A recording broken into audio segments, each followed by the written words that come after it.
รวมทั้งหมด14ตัวใครอยากได้เราติดต่อหาเด้อตัวผู้หันมี6ตัวตัวแม่หัน7ตัวแล้วนกอันสีเหลืองหันตัวหนึ่งรวมเป็น14ตัวเด้อสบายดีตอนเช้ายอดจงเชิญซอถือว่ามื้อนี้ท้องฟ้าก็เอื้อมหน่วยความสะดวกนะแดดกำลังออกมุมจากขอบภูมื้อนี้ซ่องเสี่ยวสิไปต่อนกทั่วซึ่งวิธีการต่อนกทั่วก็มีหลากหลายวิธีแต่วิธีของพวกเฮานี่ก็แม่นใส่กาวไปติดเอาเด้อเนาะพอมาฮอดยามนี้นี่ก็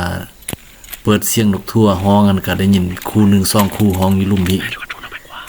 ตอนนี้ตัดไม้ก็ค่อยๆตัดยันมันสิได้ยินเด้อเนาะวิธีการใส่ที่พาไปเบิ่งไปชมเด้อคนอื่นเขามิดทากขอบเขตไม้ออมแอมที่เฮาต้องการใส่เนาะ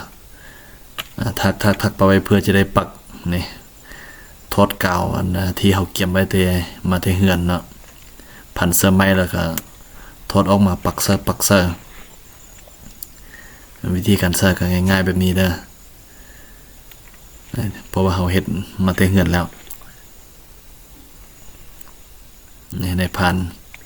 กำลังปักกาวออมแอมจุดที่ต้องการใส่ไว้เติบเด้ผู้นี้สำนาญหรือว่าเซียนแหละผู้นี้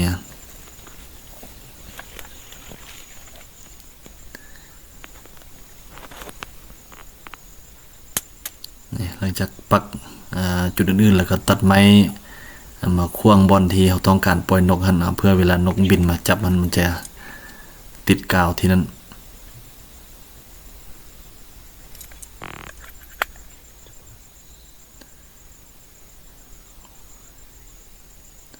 มีดบุกเข้าเป็นว่าอันนี้เป็น MP3 ใส่ต่อนกเนื้อส่วนนกทั่วที่ต้องการเอามาอ้อยมันหรือว่าต่อเป็นตัวแม่ต่อหันอยู่ในบังนี่นะอนามัยจุดนั้นสะอาดแล้วก็ปักนกทั่วตัวที่เราต้องการเป็นแม่ต่อเพื่อมันเห็นในขณะนี้ก็แม่นเขาส่องเสี้ยวอันนี้ไปลีอยู่ป่าแล้วเราถามเบิ่งเด้อตัวนกสิมาบ่เนาะมาแล้วเด้อนี่บินมาแล้วจับอยู่หั่นแล้วน่าตกตัวนึงแล้วได้ตัวนึงแล้วนี่ในผ่านในก็แล่นไปคุบเอาเด้อ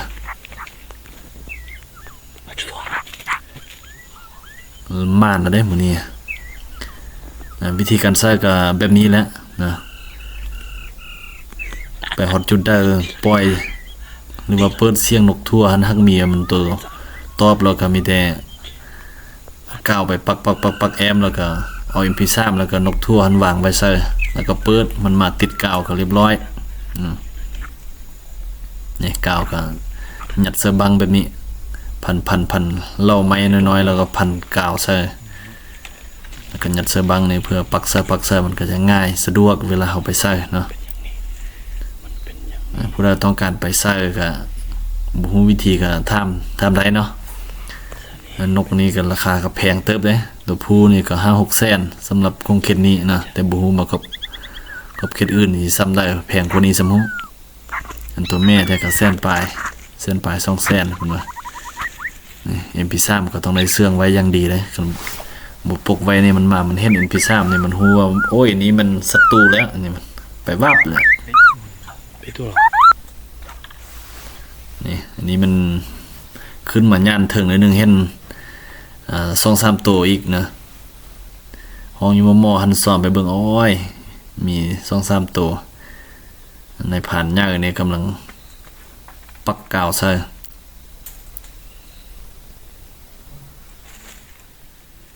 นี่วิธีการปักก็ง่ายๆเอามีดมาทากแล้วก็ปักใส่เพื่อนกบินมาจับจะทึกเอิกบ่ทึกลั่งก็ตกจับได้หมดนะแล้วมันมาติดกาวแล้วมันก็ดินแล้วกาวก็ตกดินก็ไปคุบเอา น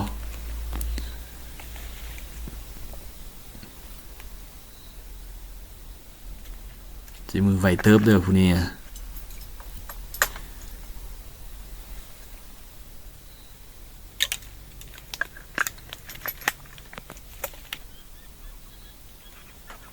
ตอนนี้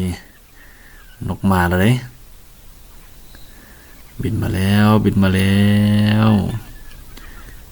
บ่ถึกกล่าวซ้ำเฮามันตื่นมีหยังวะคือบินไปวับนะต่อไปต่อมามื้อนึงก็กลับขึ้นมาคือแต่จิลักเนาะนี่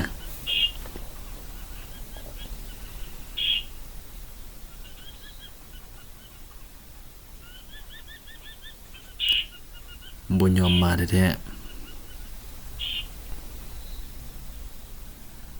บินห้องอ้อมแอมอยู่หั่น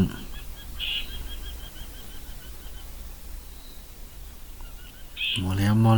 ล้วจิติดกับดักแล้วบินมาติ๊กมาตึมนิดนึงแม่เสร็จแล้วสัวตัวเข้าเคยใส่แล้วมันลักแบบนี้เด้อตัวเพิ่นปืนเคยใส่ถูกแล้วเดี๋ยวนี้ในผ่านเฮ็ดเสี่ยวหันไปคุบได้ละเพิ่นว่านี่ถ้าเบิ่งเด้อ2ตัวมือจนบ่ว่างหมดแล้วกาวยังติดอยู่อย่าลืมเด้อคันถ้ามาเซิร์ชนกนี้เอาแอดสั่งมานำนะถ้ามันติดกาวลายเด้อเอาแอดสั่งรูปกาวออกเนี่ยพอแรงแล้วก็ส่งเสียวก็มาซอกนกซอกนูมาคั่วฮอกกินเด้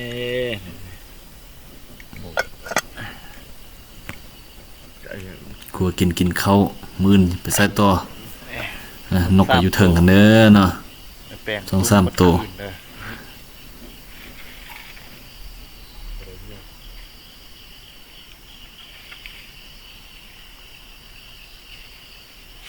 เบิ่งฮอกกินมักแฟนถึงที่เด้อฮอกกินน่ะนะมักแฟนเด้อเนาะกบยังสูงๆนี่มันกบมักแฟนเห็นออลามกินอยู่นี่ได้ฮอก 2-3 ตัวนกคอนโดกไหนปิงใส่ฮอกกินออฮอกหน่อยหั่นตื่นเช้ามาก็มาต่อมา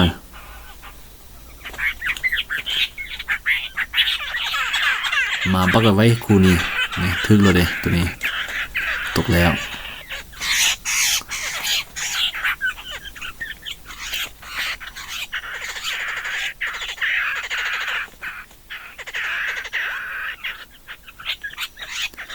เมื่อมันตกแล้วก็ฮิบไปจับเนาะคันบ่ฮิบไปจับมันจักหน่อยมันก็ดิ้นไปดิ้นมาคนล่นแล้วก็ออกไปนะตัวนึงบินออกแล้วอีถูกแล้วตอนนี้จับได้ตัวนึงแล้วเด้อตอนนี้นะอันอย่างตัวนึงบินออกไปสิต่อมามันสิมาบ่เพราะว่าคู่นี้มันมาไวสงสัยบ่เคยใส่จักเทื่อแล้วเขาบ่เคยใส่จักเทื่อนะนี่ตัวแม่เด้อตัวนี้บินมาแล้วนั่นบ่ถึกกาวเซยนะลักเติบเลยถึกตัวนึงแล้วเหมือนกันแล้วมันระวังนี่ตอนนี้ถึกแล้วตอนนี้นะ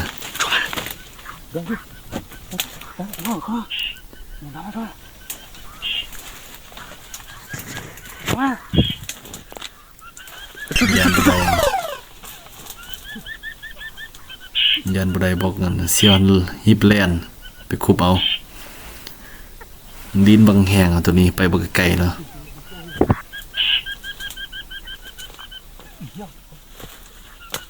เรียบร้อยโอ้เดี๋ยวก็จะลงก็ตัวนี้น้องโอ้ย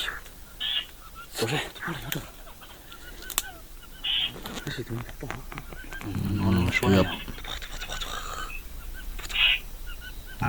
วิธีเอากาวออกนี่ใส่มือจับคนไว้แล้วก็ศพดึงไม้กาวออก2ตัวอารมณ์ดีแล้ว2เสี่ยวนี่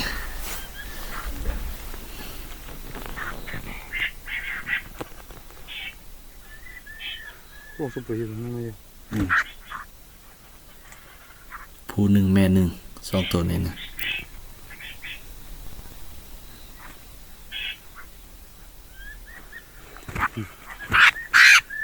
ตกมาจ้ะเอาตู้ไป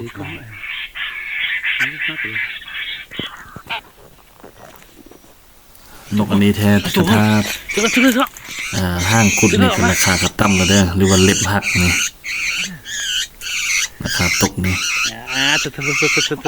พอได้ยินเสียงนกนะสีเหลืองหันห้องนะต่อก็ได้อีกตัวนะมาบ่ไว้แล้วนกนี่ถึงมีราคาบ่มีนกนี่ปิ้งกินเอาแล้ว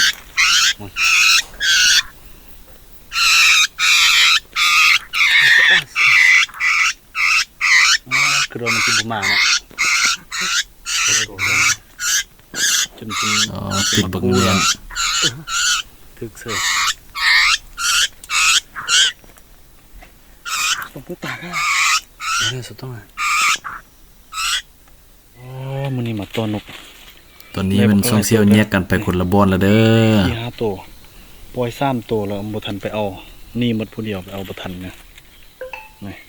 นกที่เขียวบักเงี้ยอันนี้นกอันน่ะนกทั่วดำราคาแพงๆพุ่นอันนี้มันนกอันน่ะยังห้องบ้านเด้อมันเป็นนกเงี้ยทั้งหมดเด้อปล่อย3ตัวเพิ่นยังเห็นรถบุกขี่ขึ้นทางปลาลันเลยนี่นะนี่แหละหัวหน้า เป็นเร็วเนี่ย โอ้ เร็วเป็นชิมบอก รถบุกนี่บทธรรมดาเลยเนี่ย ก็ถือว่าเอาก็ถือว่าจี บทธรรมดา ว่าเนี่ยเนาะ ใหญ่ปานนั้นนะติดรถอันนะ CBR ตาก็นอนตาก็เยอะๆกับตา อืม เราหน้าเราจุ๊บเสร็จแล้วมั้งเนาะน้องดีเลย โอ้คนเดียว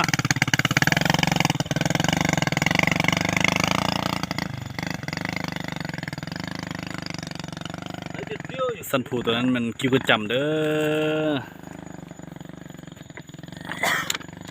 นี่กิ้วกระจำไก่สุดขอบฟ้า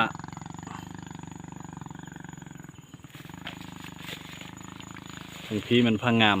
เราก็หมดแล้วนะ วิวนกเด้อ นี่นกทั่วด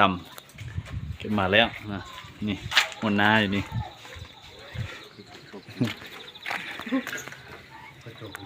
อยู่ในนี้มี4 ตัวนกทั่วดำ4 ตัวได้อยู่ในนี้มันตัวผู้หมดนะนี่อยู่ในนี้ตัวหนึ่งนี่เป็น